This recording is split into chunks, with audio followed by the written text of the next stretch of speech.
I am begging our elected officials to do away with our broken death penalty system. Robert Audeby lost his son in 2002.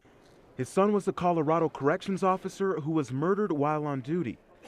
Once a supporter of the death penalty, Audeby now speaks out against it as someone who spent over a decade dealing with the case in Colorado's courts. Thousands of hours, millions of dollars, and an unspeakable emotional toll on my family has been poured into the fight for a death penalty.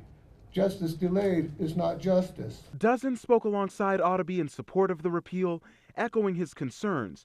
However, family members of murder victims also spoke out defending the death penalty. And today I sit before you asking you to not put the justice of my brother at risk.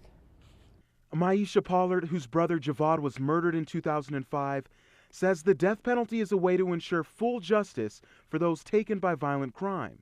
And to introduce a bill such as this, less than 36 hours ago, is insensitive. In these severe cases, supporters of capital punishment believe the law is worth keeping, despite the cost.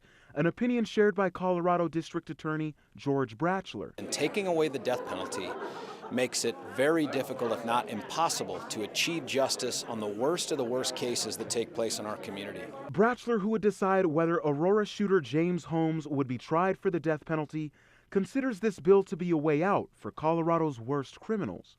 This bill is still under review by the committee, and a final vote is expected by late tomorrow. For CBS 4 News, this is Miles Bullock.